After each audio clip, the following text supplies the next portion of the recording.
ભાવનગર મહાનગરપાલિકા દ્વારા રૂવા લીલા ઉડાન સામે આવેલા પ્રધાનમંત્રી આવાસ યોજનાના આવાસોમાં ચેકિંગ હાથ ધરવામાં આવ્યું હતું।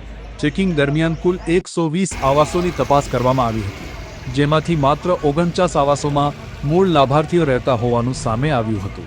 તપાસ દરમિયાન 37 આવાસો બંધ હાલતમાં મળી આવ્યા હતા, જ્યારે ચોંકાવનારી બાબત એ રહી કે 34 આવાસોમાં ભાડુઆતો રહેતા હોવાનું જાણવા મળ્યું હતું। સરકારી યોજનાના આવાસોમાં ગેરરીતે ભાડે રહેવાનું સ્પષ્ટ થતાં તંત્ર સતર્ક બન્યું છે। આ બાબતે અધિકારીએ જણાવ્યું હતું કે ભાડુઆતો લાંબા સમયથી આ આવાસોમાં રહેતા હોવાની શક્યતા છે। મહાનગરપાલિકા કમિશનરની સૂચના મુજબ આગામી સમયમાં આવા ભાડુઆતો સામે નિયમ મુજબ કાર્યવાહી હાથ ધરવામાં આવશે। પ્રધાનમંત્રી આવાસ યોજનાનો હેતુ જરૂરિયાતમંદોને ઘર આપવાનો છે, પરંતુ ગેરવપરાશના કારણે સાચા લાભાર્થીઓને નુકસાન થતું હોવાની ચર્ચા શરૂ થઈ છે।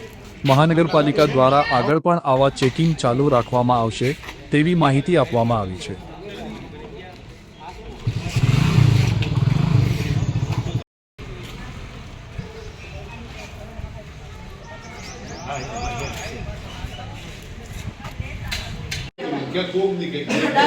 ડાયાબિટીસ છે, ઘઉંનો પોગે પાક્યો છે, એટલે એમ ભેગી રહું છું।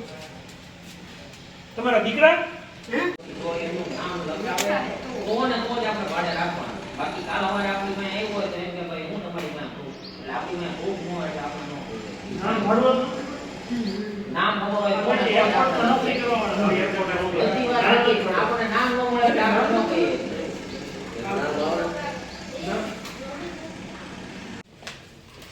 તમે અત્યારે ક્યાં છો?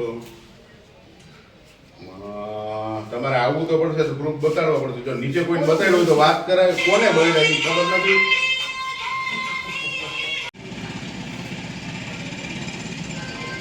બધાને ખબર છે, કોઈ બેવ સિગ્નેચર બેવ જો લે આ તો હવે આ લીધો અશોકભાઈ। હેલો અશોકભાઈ, આપણે આપી હા એ લઈ લીધો મારી પાસે છે અશોકભાઈ। મીટિંગ કરી બે દિન સામાન મૂકી દીધો।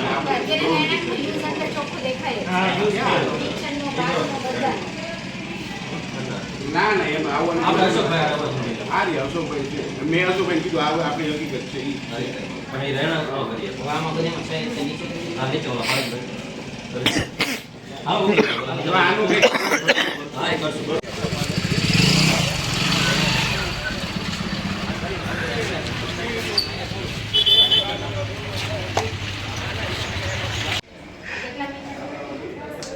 બે વર્ષથી 2000 મળી હુકમ દેવો હોય એટલે પછી નામ યાર બધાના નામ આપણને કીધું નામ કેજીમાં એ ઓલો નાની ભાઈ લખાવે છે ને આપણે મેન્ટેન હા બેન હું દાદા બોલું। હા તમારું નામ બોલો ને, તમારું। હા આજા બેન હતા કેવા ગड्ढा ભાવના બેન ગड्ढा કેવું આપો નામ બોલો બેન?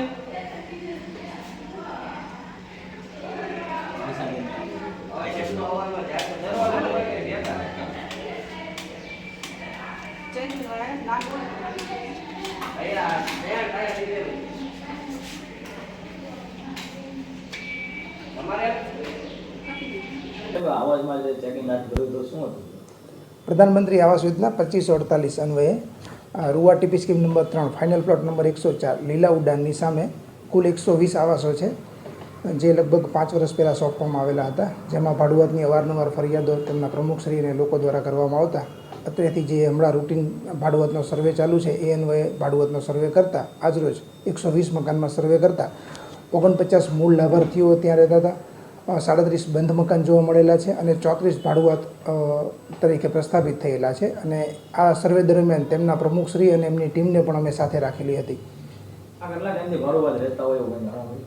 આ ભાડુઆતો ઘણા સમયથી રહેતા હશે, પણ અમે હવે માન્ય કમિશનર સાહેબની જે સીધી સૂચના છે એ મુજબથી અમે સર્વે ચાલુ કરેલો છે। તેમજ જે ભાડુઆતો પ્રસ્થાપિત થયેલા છે એમની પાસેથી દંડ પણ વસૂલ કરવામાં આવશે, તેમજ જો એ 7 દિવસમાં ખાલી નહીં કરે તો એમને ત્યારબાદ સીલિંગની કાર્યવાહી કરવામાં આવશે અને તેના ઉપર પણ દંડની કાર્યવાહી કરવામાં આવશે।